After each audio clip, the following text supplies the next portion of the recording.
Good afternoon. Welcome to 3 o'clock with SOC. Give me a second while I welcome our Spanish-speaking neighbors.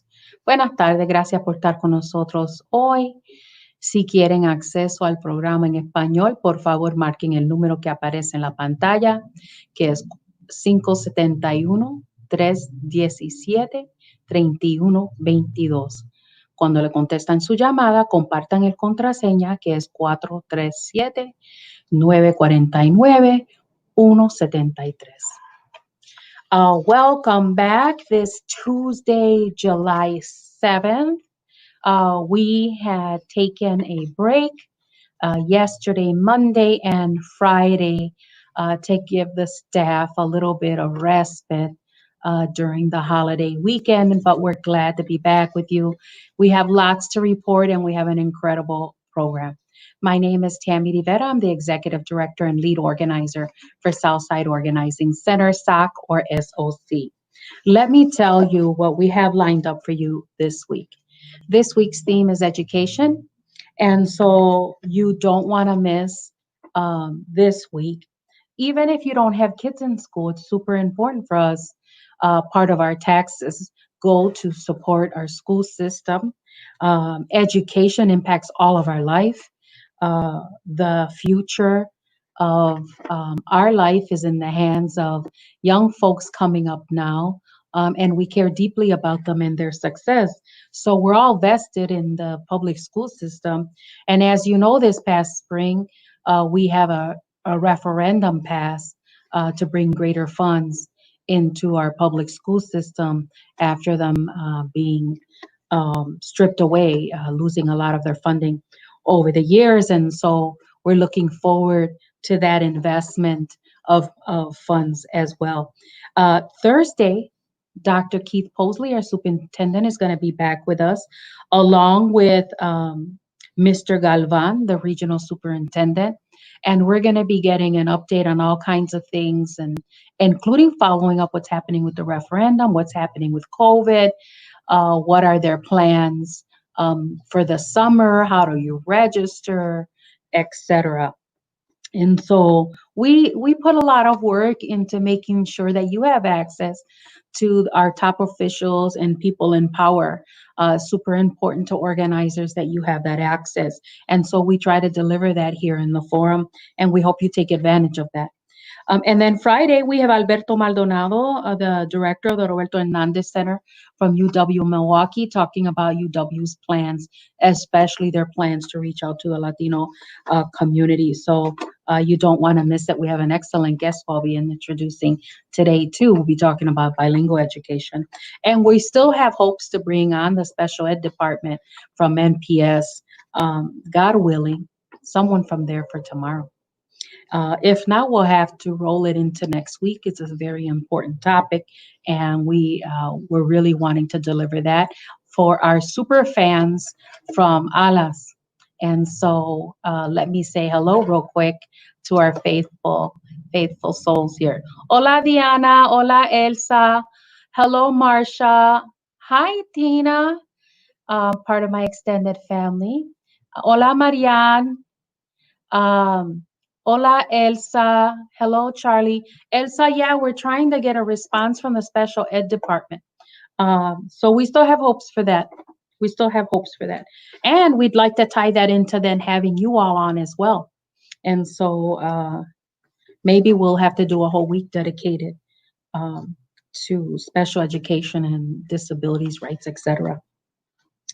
So folks, you don't want to miss the program. Again, this week, we're focusing on education.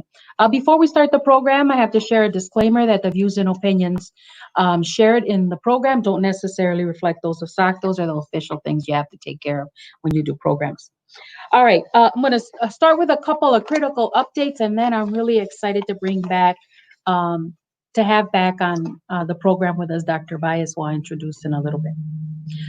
First of all, I'm glad you all are with us. We missed you, but I need your input. I have a meeting with Senator Baldwin. She made an appointment with some of us community folks, some one-on-ones, to get a sense of what you're going through, what's the impact of COVID.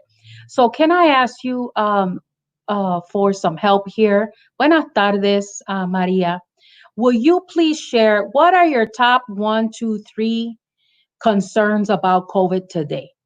I'd like to be able to share that. You know, you've heard me say this before. If you ask a community organizer what they think about something, their response should be, let me go ask the people and I'll get back to you. So that's what I've been doing. I've been on the phone all morning. See, Maria, I see in the comments asking if there's interpretation. Marisol, will you put the interpretation line back up? María, sí lo hay. Tenemos un número nuevo. Ahí está. Gracias, Diana. Ahí Diana compartió el número de teléfono. Y Moranda también, para que pueda llamar.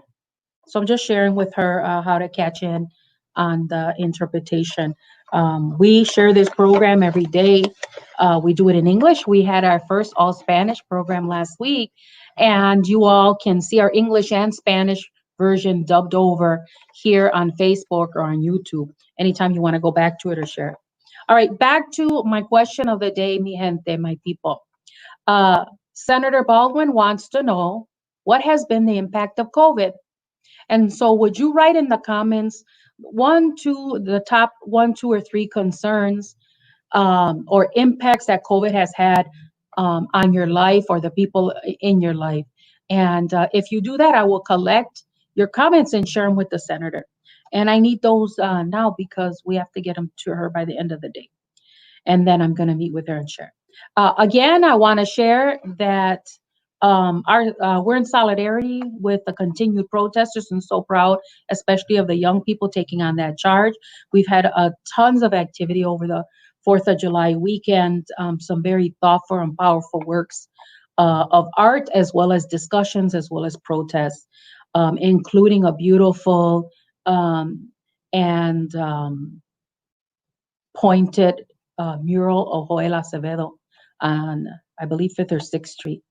So please do take a look at that, just to remind us to keep that up in the fight. And as always, our thoughts and prayers are with those of you who are going through hard times. I think everybody is to one degree or another. There were several murders during the holidays, but also the continued increase in positive COVID tests in 04 and 15 zip codes, which is where our offices and our district serves and where almost all of our staff lives. And so our thoughts and prayers are with us all, with you all, and especially those who have lost loved ones. Some quick updates, and then I'm bringing Dr. Baez on. In case you haven't heard, we shared this at our Facebook post. Griselda Aldrete, the executive director of the Fire and Police Commission, has withdrawn her name from consideration for reappointment. So that leaves us with the 3rd director in, I think, 3 years, now going into the 4th. And so just so you know, she did that yesterday. Today was going to be the Common Council vote on whether she would be reappointed or not. And so it looks like she did not have enough support. And there's a lot of well, you have all been aware of all the things happening with the FPC and the Milwaukee Police Department and the mayor's office and the Common Council and all the things the nation and locally we're going through. And so just so you know, that happened yesterday. The other thing that happened is they announced, or the executive director, Gris Aldrete, announced that the Fire and Police Commission was extending the time it needed to complete the review of Police Chief Morales. If you remember, we provided a survey and asked you to participate in it, and we submitted that as our response to his review, and they've asked for some more time to dig into that, so we don't have the results of that. If you remember, Griselda had said she'd be on the show, on the forum, to talk about that and the whole Acevedo investigation results, and we can't do that quite yet. I just wanted to give you an update on that. Thank you. I see that you're sharing your input. Please do continue to share with me what you want me to tell Senator Baldwin in regards to how COVID-19 has impacted you or the people in your life. Hola, Lily Esperanza, thank you very much for your input. Diana, thank you very much for your input. We'll be collecting all of this and I'll be adding it to my comments. Please, everyone, please do share. These are opportunities we have at a much higher level to impact what's happening, and getting the senator's attention is a big deal. So let's give her the information she needs to do to take action on our greatest concerns. With that being said, I'm so blessed to have this person in my life who I admire, who has mentored me, helped redirect me at times, especially when I was younger. I so appreciate him on a personal, a professional level, and on a community level. He is truly one of our key legacy leaders, especially in the Latino X community. Want to welcome to the program civil rights, bilingual education, and Latino X rights legacy leader, Dr. Tony Baez, who's also serving as a Milwaukee school board director. Hola, Dr. Baez. Hola, Tami, ¿cómo están? Good to see your face. Much needed in these times, especially. So grateful Gracias. for your presence. You've been on the program before, but today we're focusing your expertise on the topic of bilingual education, understanding that you have been our leader for numerous decades and led the charge, the pioneer here in Milwaukee and in the nation. And so let's talk, if you could share, please, just the history of the movement, because there's a lot of folks who haven't heard it, and I love to hear it over as well. So if you could share the history of the movement, and then we'll talk about what's happening currently. And I guess that we're doing this in English, right? Today in English. Okay, fine. En otra ocasión será en español. Sí, I sí, vamos a think we hacer need eso. to, yeah. Estoy de acuerdo. Okay, fine, no problem. I would love to be able to do that. I think that Milwaukee has quite an interest in the issues of bilingual education. The program really started as a function of what was happening in the Guadalupe Center. The Guadalupe Head Start program that was on 4th and Washington had a good teacher over there. And Tammy, you know, because your mother was there too at one time. And it was part of Centro Hispano, and they had a bilingual Head Start program. And parents were very concerned when kids started to grow and they were going to go into MPS, and they were not too sure what to do then. But Olga Balcourt at that time, who was a teacher there, organized some parents, and she ended up going to Milwaukee Public Schools, and they wrote a proposal under the Bilingual Education Act, and that's how the bilingual program was born in schools like View, Allen Field, in schools like the old Casiesco, the old South, well, the South Division, and it was a very small program. I had just arrived in Milwaukee, and we were involved in other issues related to the police. By the way, people should know that we didn't really start making a big issue of bilingual education until later. Our first issues were the police department. We were marching, we were protesting, the kinds of things were happening. We were protesting regarding jobs and housing. And I was tapped to be a part of a group of people that worked with Olga and other people at central office at that time and in the community, a bunch of ladies in the community that were moms at the Head Start program. And we created a committee called the Bilingual Bicultural Advisory Committee. And that committee began negotiations with Milwaukee Public Schools to create a bilingual program, because we were fearful that after the federal money went, that Milwaukee Public Schools would not pick up its responsibility and give continuity to the program. So we did that, and we negotiated, and we went back and forth. We demonstrated. We went to the Milwaukee Public Schools. Actually, we had some huge participation of parents at that historical moment. We packed the auditorium of Milwaukee Public Schools. We negotiated for several days, and we laid out what we thought would be a decent bilingual program in Milwaukee public schools. And I think that it's important to mention this. At that historical moment, we thought, following what was happening in New York, particularly, more than what was happening in Texas and what was happening in California, what was happening in New York, okay, was that people were fighting for a developmental bilingual program, a program that will continue to develop the language of the child, the culture of the child.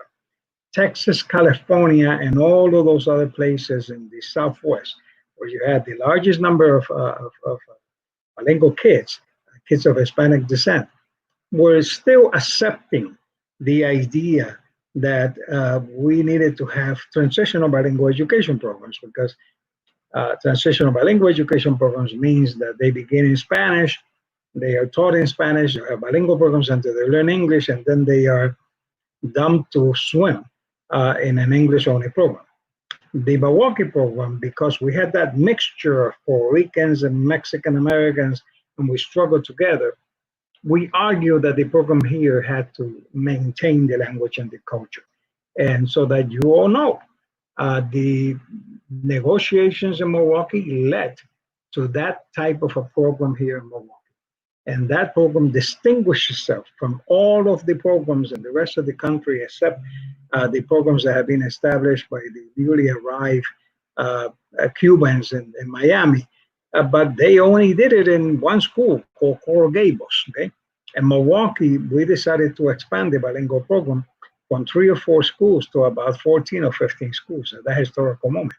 We were a small population, but we did it. And the 13 points of the Milwaukee Agreement were done prior to the United States Supreme Court in 1974, declared that school districts had an obligation to provide some kind of service, ESL, English as a second language, or bilingual education programs, but of a transitional nature.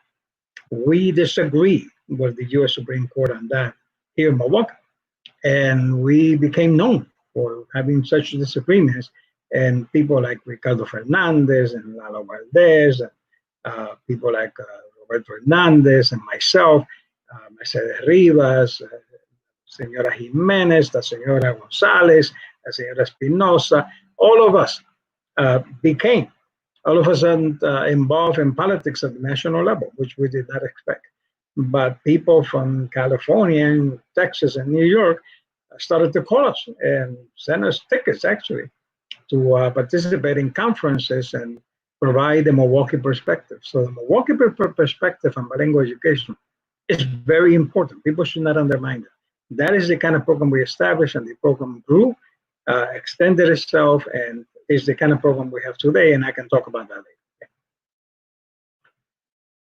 later. Let's say some hellos, Dr. Baez. Y me están regañando, voy a aceptar los regaños, porque tienen razón, tienen razón. Aquí María, we're having of all the days, we're having a problem with the interpretation line today. Qué lástima. Folks, give me a second to say a couple of things in Spanish.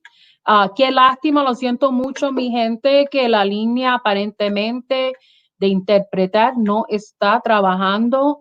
Vamos a ver lo que podemos hacer. Le prometo que vamos a hacer el programa de nuevo en español. Vamos a tener otro día dedicado totalmente en español. Diana said it would be great to have you back, Dr. Baez, on a special segment in Spanish. Justo en verlo, Dr. Baez, María Poradek. Saludos, Ibelis Pérez. Elsa, hello. People are very excited to have you, Dr. Baez. Hello from Saludos a todas, saludos a todos. Dulce María. Okay. Great. I'm really grateful about that. I happen to be a recipient of bilingual education at View School.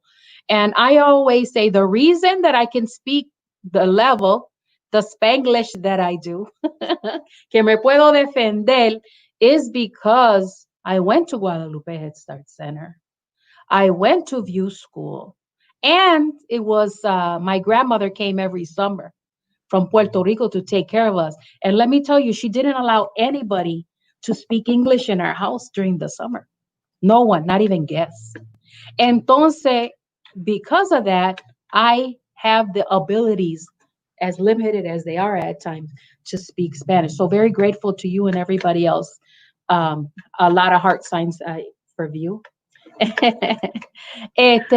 Dr. Baez, how do you see the condition of the bilingual or now multilingual movement today? Well, in English, claro. We will have to do a Spanish program for this. We will. I totally agree. I think that this is a subject that really needs to be developed really in Spanish well, para que la gente nuestra lo entienda. Sí, estoy de acuerdo. Okay, let me go into the English here quickly. Look, the bilingual program in Milwaukee, because of its origins, because it was intended to sustain the language that children brought to the school, we recruited people to help us do that. And the people, the teachers, the staff were very happy to participate in programs that did that. Most of them ahora se están retirando. Now they're retiring, they're all like me and etc. But can you imagine? I was like 22 years old when I started dealing with this stuff. Oh. The first time that I spoke before the Milwaukee Public School Board, I recently read the transcript and I said that in 1972. Wow, we were so advanced at the historical moment that the rest of the country was looking up.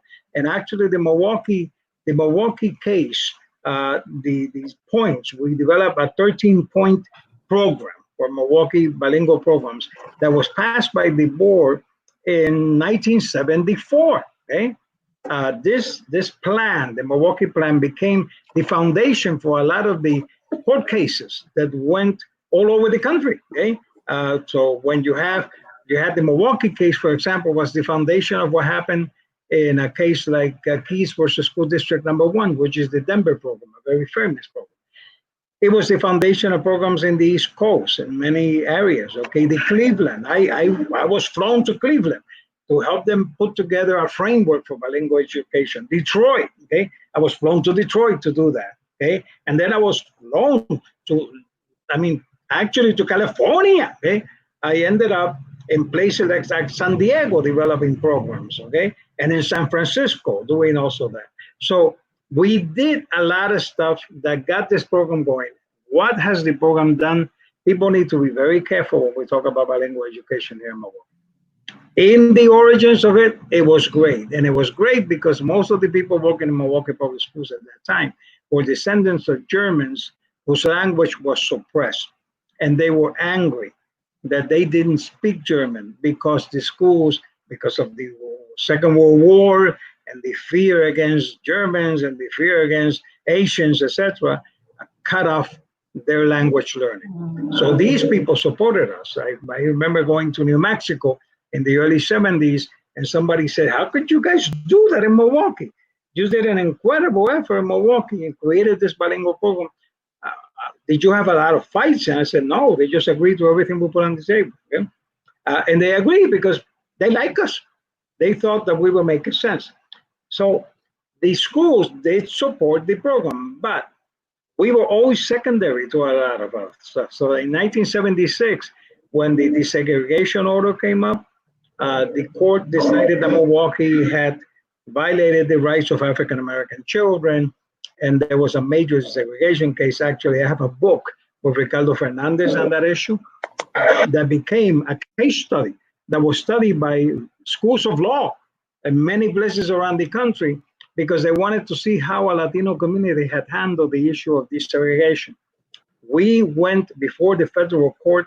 I testified before the federal court, and I argue in my testimony that desegregation and eliminating inequality is not incompatible with bilingual education, okay? That we could do both. So when you see the 1979 agreement of the federal courts in the Milwaukee desegregation case, you will find that all the bilingual programs were sustained, kept where they were at, and expanded. Okay? Actually, in 1976, we put together a statement called the Statement of Assurances that went before the Milwaukee Public School Board and went before the court and was agreed upon by both parties, saying we will protect these programs because they are promising programs. They're programs that may help the Latino community in Milwaukee. At that time, it was mostly Latinos. Other language groups received English as a second language so that they could develop their English language, but they didn't receive a full bilingual program because there wasn't enough people. They were not large enough. Milwaukee Latinos were growing, but at that time, we were very small. So at that time, we were about 4,000 students in the public schools. Today, we're 28% of the Milwaukee public schools. We're more than 20,000 students, okay? Wow. Today, we have, and I send you an email with all of the schools where we have actual bilingual programs. And those bilingual programs, you can find them in approximately 21 schools, okay? So from 4 or 5 at the beginning, we have grown to 21. But actually, we had more bilingual schools in the past. It's just that the Latino community started moving to the South Side, okay? We used to have programs, bilingual programs in Humboldt School in the North, Van Humboldt School. We used to have programs in Pierce Avenue. We used to have in the northeast side of Milwaukee. Now the Latino community moved south, so all those programs came south, okay? And it's more concentrated. So that's why we have less schools, but we have better programs. So in many schools, we have programs from kindergarten, K-4, all the way to 8. We have a bilingual high school, which is self-division, but we also have bilingual programs in high schools like Pulaski. We're starting a new program now in a school like Hamilton, okay, at the high school level. And actually, when you look at schools like Reagan, which people don't know this, but Reagan is one of the best schools in the whole state of Wisconsin, okay? Reagan is 54% Latinos, okay? 54%.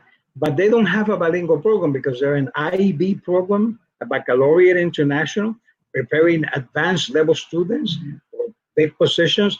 Actually, the content of the curriculum at that school is better, okay, than in all or any of the private charters in Milwaukee, okay? So some people have misguided notions about that, but they don't offer a bilingual program because the students that they accept in that school, many are already bilingual, okay? And what they offer is something called world languages.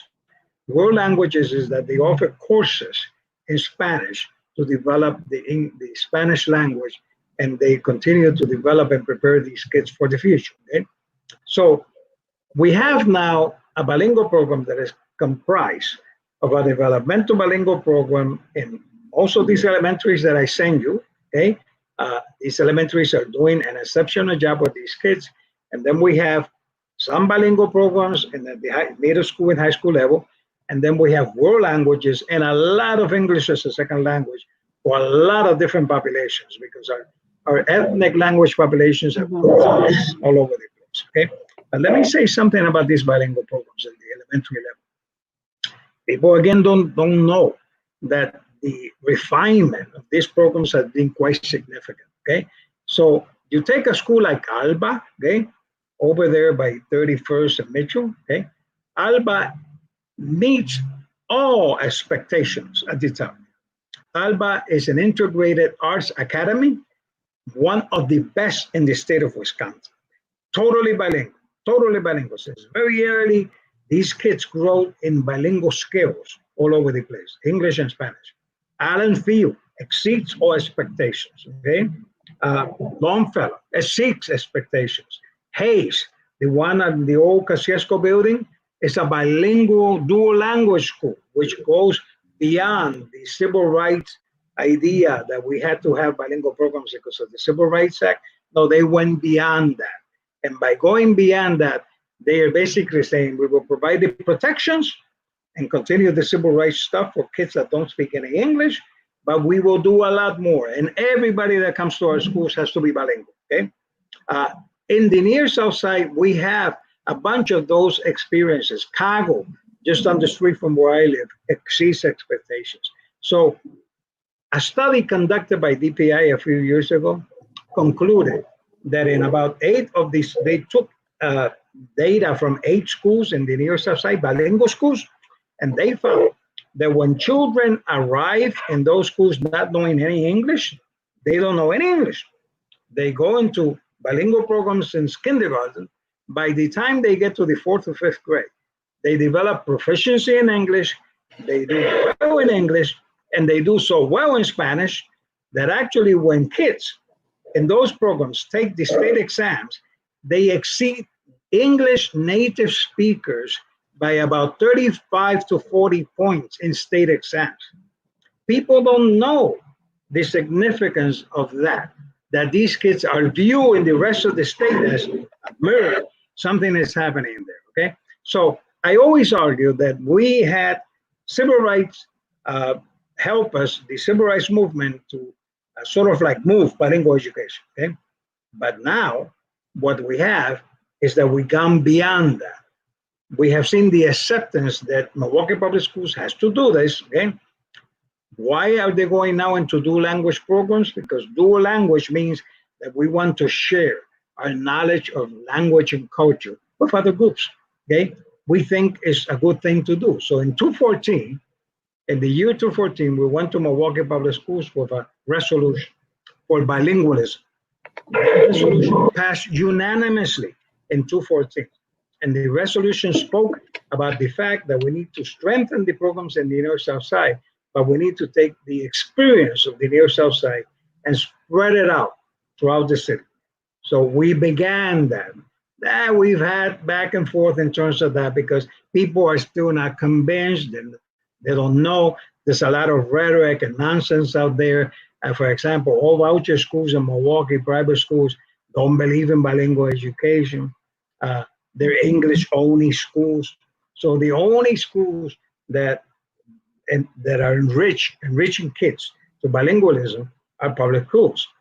We passed that resolution. We wanted with that resolution to say, look, you can expand little by little over the next 20 years, take bilingual education to predominantly black schools, okay? Take them to predominantly white schools, create dual language programs that go beyond the civil rights mandate, okay? And it's beginning to happen. So now we have 4 African-American, predominantly African-American schools in the North Side that are beginning with world languages. First, Spanish is incorporated into the curriculum. We have in Milwaukee the growth of immersion schools all over the place. Mm-hmm. So we have immersion schools in German, French, and Italian, and Spanish, etc. Okay? We have two-way bilingualism schools like Fratney. Fratney is a model. As a matter of fact, there's been books written about Fratney. Okay? And here in the South Side, people are seeing schools like View Elementary has become a STEM, science, and mathematics bilingual school. Okay? So we're seeing all of this. Greenfield Avenue School has the highest incidence of parental participation in the whole city of Milwaukee. Alba's parent groups, okay, are so remarkable. They got invited to the National Conference on Dual Language Education last year in New Mexico, in Santa Fe, and they went to present on the amazing things that they're doing to create parental groups and participation. Okay? Longfellow has classes for parents and all of that. So we're seeing that. People don't know that, for example, South Division High School has the highest number of multiculturality in the city of Milwaukee. About 26 language groups are in South Division High School, okay? In South Division High School, you know, when they do the report card in the state, was way down at about 25. You know, they usually, school that exceeds expectations is more than 70 in all these criteria that they put together. South Division with more high schools was only about 25 because we're poor, okay? South Division is now 45 in 2 years. Wow. In 2 years. So it's actually South Division has a higher academic performance and exceeds expectations higher than Riverside High School, okay? Than some schools in the East Side when you have more middle-class parents, okay? So something is happening with all this effort that is creating these opportunities for our kids. And wow, the more we see it happen, the better. I always argue that there are 3 reasons why this. Look, the research is very clear. When we engage in bilingual development, we expand the mind, we expand the brain. Kids, frankly, are more intelligent than kids that only speak one language. No, I mean, I'm not being offensive. Poor whites and poor blacks, when they only speak one language, that's a problem they got to resolve. We are in the process of resolving that, and we're joining the rest of the world in developing that expansiveness. Okay. Second, when we develop that expansiveness, and the research confirms this very well. I travel throughout the country arguing all these points with scholars, and actually throughout around the world, I talk about this stuff. I ended up in China talking about this. I ended up in Europe and in Germany talking about it, in Canada. Okay? These are important things that we're doing here in Milwaukee. We're saying that the more expansive the brain, the better the academic performance of kids. Okay?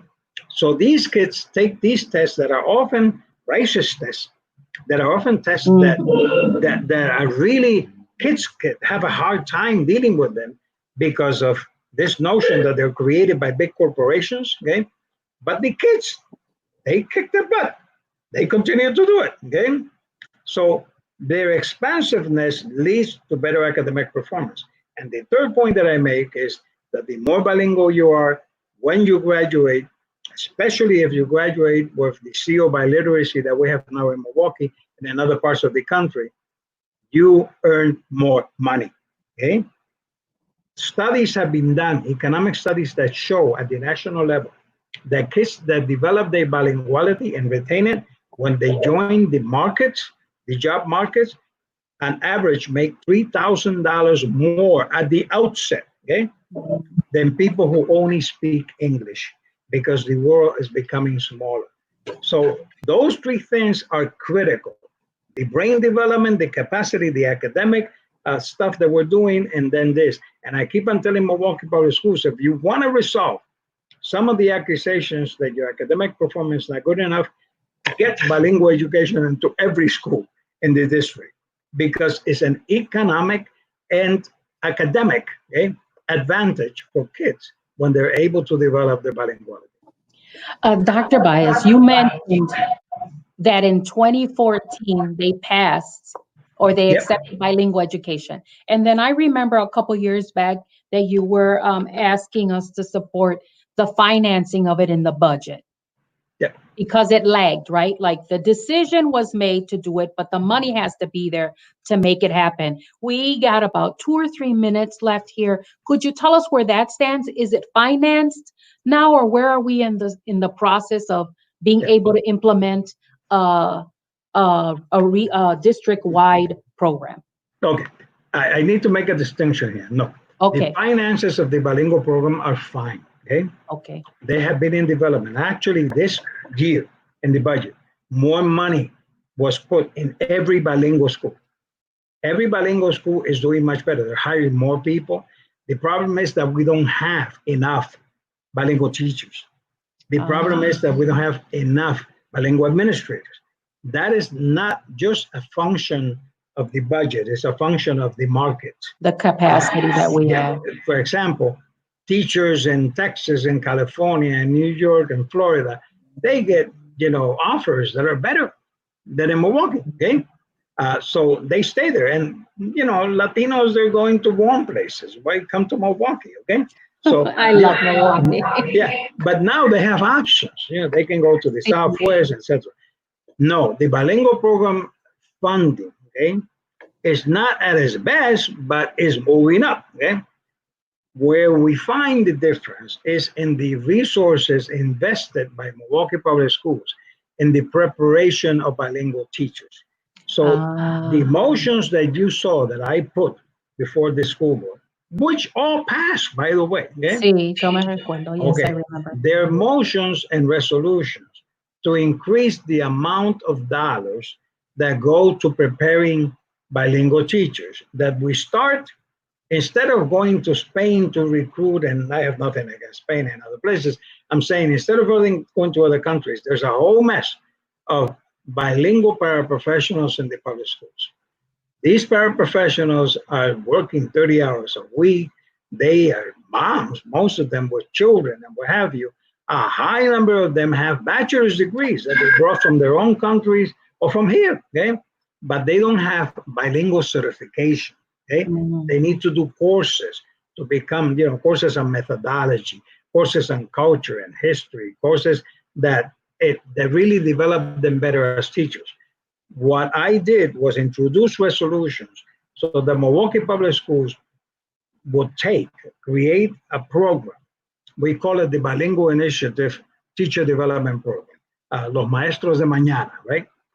We went to Milwaukee Public Schools and said, you need to invest. We had some resistance because the district has so many issues. So that's why people had to go testify, okay? We had to convince them that this is an important investment because the administration, unfortunately, did not see the need to do that when they had a program for tuition reimbursement. That means you go to school and you're reimbursed for it. You need to pay out of your pocket for your schooling. I argue that is ridiculous. If you do that, many of these folks that are paraprofessionals cannot afford it. No. They can barely live with what they make, okay? So you need to do tuition assistance as opposed to tuition reimbursement. That was the nature of the resolution that I put before the board. Last year, we segregated $200,000 to prepare paraprofessionals to become bilingual teachers. This year, again, another $200,000, and what was left from last year is carryover. So it could be about $300,000. Then we have Ms. Maria Jenkins, who is the coordinator of all of this, and she goes around talking to paraprofessionals, and she just got another 20-something paraprofessionals that are going to start a bilingual certification program in October. These folks will go into the program and they don't have to pay a penny out of their pocket. The money is paid by Milwaukee Public Schools, okay? And it's an arrangement with Alberno College, which was the only college that was willing to do it because UWM is on their own trip, trying to figure it out, okay? That's another issue. We can talk about higher education, its problems, okay? Concordia too. But Alberno has the highest incidence of Latino enrollment in the city. It is already a Hispanic serving institution because it has 28% girls, muchachita, jovencita, that are going into all kinds of areas, okay? So they did that, but we have selected Milwaukee bilingual teachers to do that. They are going to teach the courses. They are developing the curriculum. I just met with them last week, okay? Ibeliz, she was on there, she knows. Yeah, she's on the comment. Hola, Ibeliz. Dr. Baez, if people are interested in becoming bilingual teachers, they should contact who? You said Maria? Maria Jenkins is in charge of the initiative to develop bilingual teachers, okay? We'll get her number and get it up on yeah, I can send it to you guys, okay? Yeah, we'll look it up and get it for folks. Lastly, I'm sorry I keep stealing time to my production. Yeah, sure. Lo último, if parents are interested in signing up their kids for bilingual education, whether they're Latino X or not, what's the process for trying to get into a bilingual education or a multilingual education or English as a language? That's why it is important for people to look at that list of schools, because in some of those schools, they have dual language programs. And that means that they only accept people who are either bilingual or who have developed certain skills in the language, and they start very early with it, okay? There are other schools where you can come in at different times, okay? So if a parent wants a good bilingual program, they can contact those schools in that list that I send you and find out what kind of program they have. So if you want to go into the immersion Spanish program, you have to start very early, see?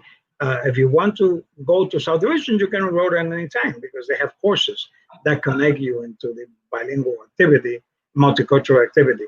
And ALAS, has some restrictions on how they do it, but it varies by school. So please go to your list, make a phone call, and they will tell you, okay? All right. Thank you, Dr. Baez. We're out of time. two commitments here. One, thank you for being with us. We have to continue this discussion. It's so valuable to the community. And two, we have to do it in Spanish. So especially because we had problems with our interpretation system. Thank you so much. We've learned so much again. And our renewed commitment to bilingual education. I'm sure everybody feels inspired and re-energized to make sure that it continues and it continues to expand. Thank you and be safe, Dr. Baez. Thank you. All right, folks, I'm going to say a couple hellos and say some things in Spanish. Pero lo siento mucho, parece que seguimos teniendo problemas con el nuevo sistema de interpretar. Le estaba diciendo yo al doctor Báez que vamos a tener el programa en español, lo vamos a hacer de nuevo. Le dejamos a saber a ustedes cuándo va a ser eso. Let me see who else and if we have any other things that we need to take up. Yes, Diana no está trabajando. I see that the staff and Miranda, our interpreter, was trying to get it to go. Lots of comments here about the schools. María, que estuvo presente en las marchas. Ibeliz, yes, celebrating our schools. We don't do it. People don't hear the stories like Dr. Baez was just sharing about how well MPS does in certain area. Yes, our bilingual students are outperforming our monolingual. Thank you to Dr. Baez. All right, folks, lots to cover. We'll continue. Obviously, this was an important discussion and one you all want to know. All right, if you want to contact Maria Jenkins, her number is 414-940-9090. CII, if you're interested in becoming a certified teacher, a bilingual education certified teacher, or you're a paraprofessional, Dr. Baez was sharing about the funds available to help you to do that, and the partnership that they have with a couple of schools, in particular Alverno. So Maria Olaiz Jenkins, again, 414, if I can have that shared in the comments, 414-940-9090. Maria Jenkins, if you're interested. Okay, and let's get those comments in Spanish as well, interpreted and put on there in Spanish. And I'll say it in Spanish.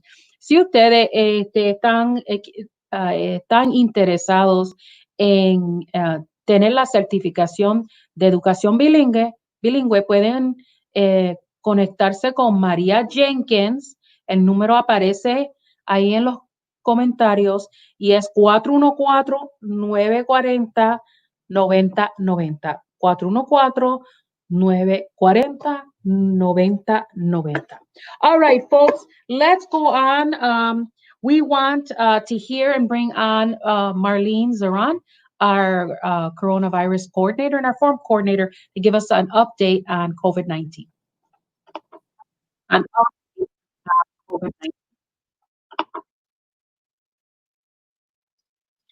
Hello, everyone. So for today, I'm going to talk about mask up. So mask up, we're having a challenge for wearing your masks. So are you up for the challenge? Are you ready to help protect our communities against COVID-19? Make sure to use the hashtag #MaskUpChallenge and challenge your friends too by tagging them. So essentially what's happening is you're going to wear your mask and you're going to take a picture and you're going to post it up on your Facebook or any social media platform that you have. And you're going to tag 3 other friends of yours that will pledge to wear their masks whenever they go outside. So we as SOC challenge the Latino Arts Institute at 16th Street Community Health Centers and Mexican Fiesta. So remember to wear your masks and to challenge others. So I'm going to go over some data for COVID-19, and I know that there has been an increase in numbers recently, and we're going to compare the past 2 weeks to this week. So we're going to see the change in numbers within the past 2 weeks. So according to the Milwaukee Public Health Department, currently in Milwaukee, Wisconsin, there are 12,436 confirmed cases and 356 deaths. This has increased within the past 2 weeks. 2 weeks ago, there were 10,087 confirmed cases of COVID and 331 reported deaths in Milwaukee.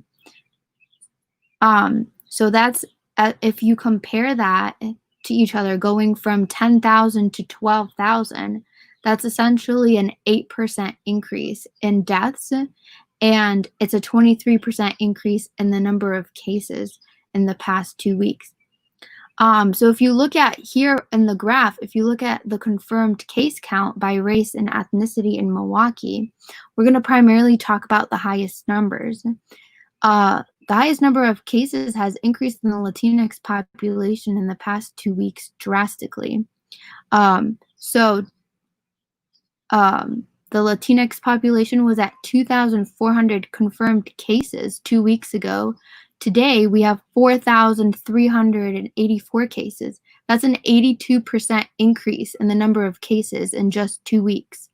The next highest population with the highest level of COVID cases is the African American community in Milwaukee. We went from 2,794 cases 2 weeks ago, and today we have 3,592 cases. That's a 28% increase in the African American community. The white community has had an increase as well. They had cases of 1,972 cases 2 weeks ago. Today, there is 2,604 cases, which is a 32% increase from 2 weeks ago. So next, I'm going to talk about deaths by race.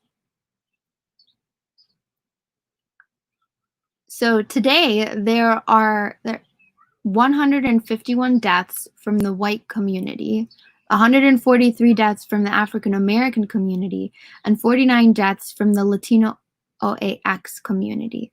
Last week, there were 146 deaths from the white community, 136 deaths from the African American community, and 39 deaths from the Latino OAX community in Milwaukee. So as you can see, in general, there's been an increase in every demographic in Milwaukee, but primarily the highest number of deaths is in the African American and the white community. As well, the third highest is in the Latino OAX community. So when we look at age, next I'm going to talk about age. So if you look at the confirmed case count by age range, we'll see there's a large increase in cases for people 10 to 19 years old as compared to last week's. Last week, numbers were in the hundreds, and now we're at 1,100 cases within that age range, which tells you that majority of people who are gathering together are younger. But it's not just people who are 10 to 19 years old. It's also individuals who are 20 to 49 years old. There's been a huge increase in numbers within that age gap, 20 to 29 years old. There's been a large increase in 40 to 49-year-old individuals as compared to the past 2 weeks.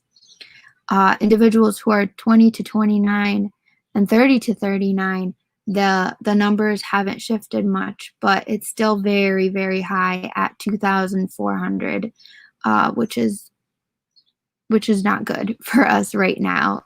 Which is telling us that those age groups are individuals who are congregating. Those are the individuals that are not taking the right precautions and measures when it comes to COVID-19, such as washing your hands, wearing a mask, maintaining 6 feet apart.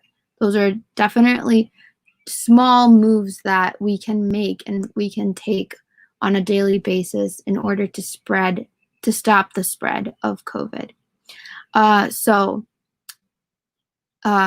Next, I'm going to talk about deaths and age range. So as you can see, the numbers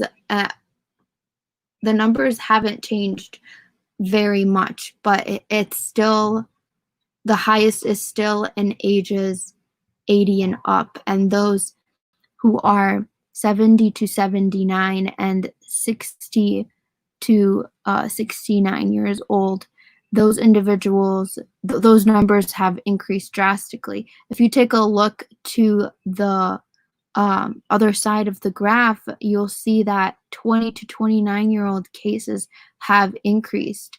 So those deaths, there's been higher deaths in those who are 20 to 29 years old. 2 weeks ago, there were about 2 individuals that passed away from COVID-19 within the 20 to 29-year-old age gap. But now we're seeing an increase. And again, I'd like to say the increase is not just from, individuals that have an autoimmune system. There's also cases of obesity that individuals have passed away from.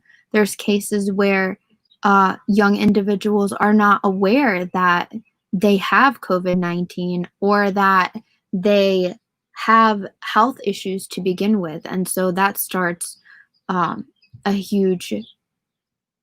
makes a huge difference in, the level of risk that you have from COVID. So that's all I have for you guys for today regarding statistics and numbers.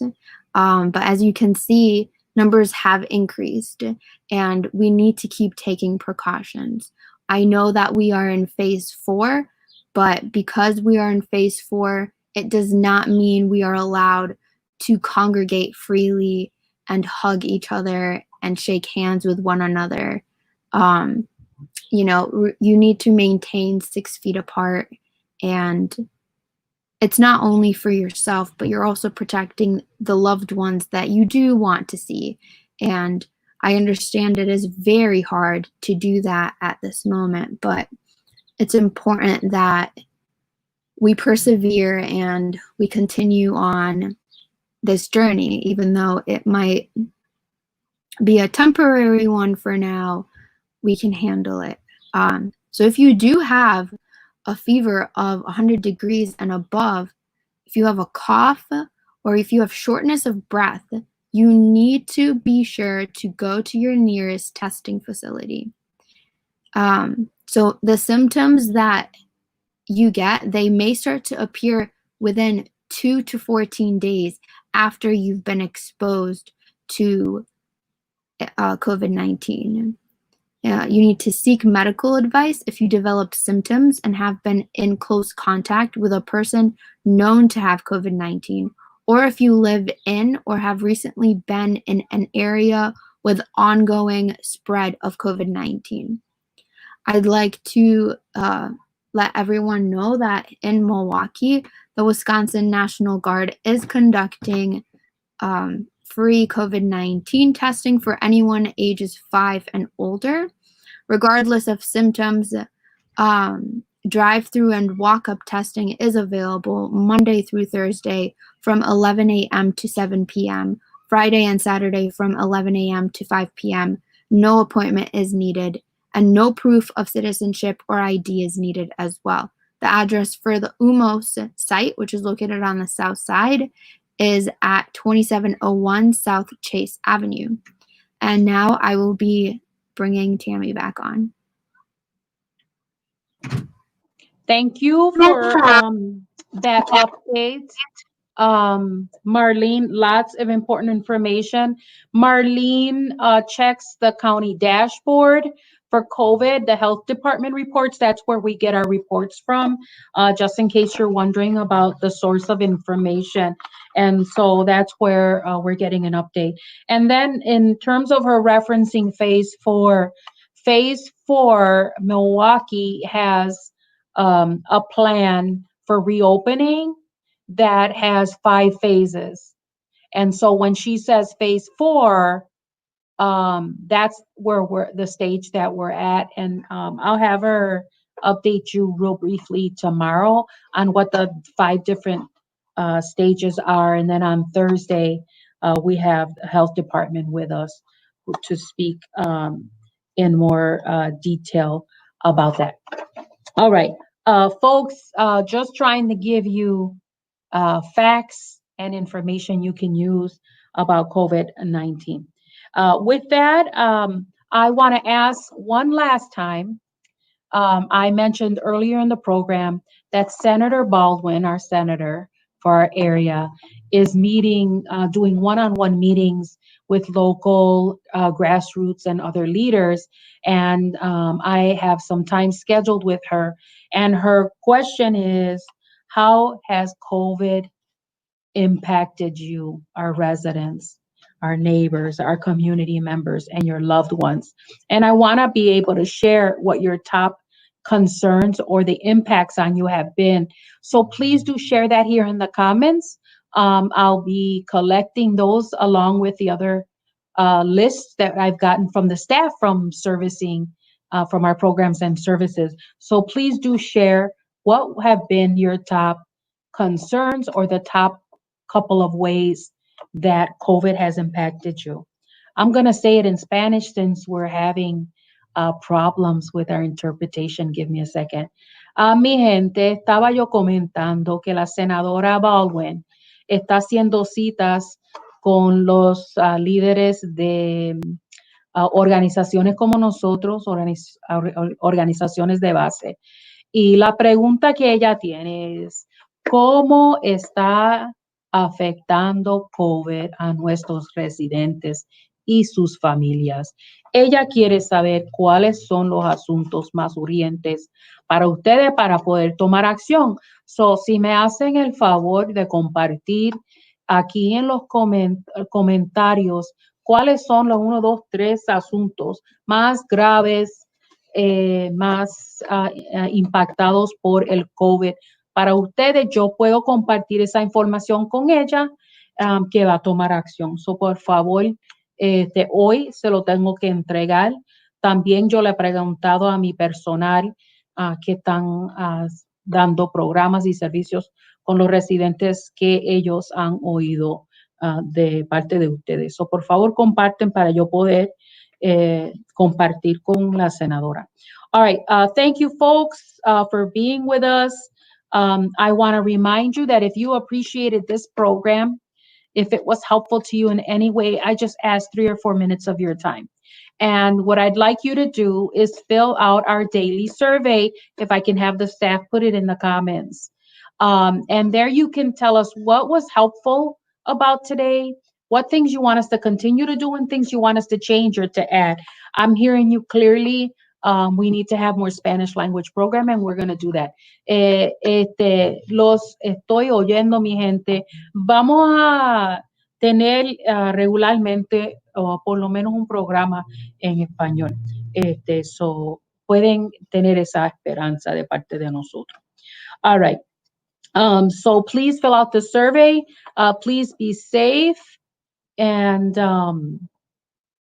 we'll see you tomorrow. Remember that we have, hopefully, we'll have a special guest. And then Thursday, we have Superintendent of MPS Schools, Dr. Posley, with us, and Senor Galvan, who's the regional superintendent. And then we have Alberto Maldonado from the Roberto Hernandez Center from UWM with us on Friday. And so this is the week to find out all about education. In addition to all the other guests, on Thursday, we have the health commissioner with us. So you don't want to miss that either. Thank you. And I'm going to leave you with our thank you for our funders who make our program and services in this program possible for all of you. Hello, Saviors. I'm Jennifer. I'm a youth organizing at SOC. We would like to thank everyone for supporting our With Your Clock with SOC live show and for completing our SOC survey, in addition to thanking our listeners for tuning in and sharing our show. We would also like to thank the following sponsors: Wisconsin Voices Community Development Block Grants, Neo Philanthropy State Infrastructure Fund, Movement Voter Project, Catholic Campaign for Human Development, Cyber Foundation, Survey of Milwaukee Office of Violence Prevention, Tides Foundation, City of Milwaukee Primary Zone, all the faithful individuals who support SOC through their personal donations. Thank you.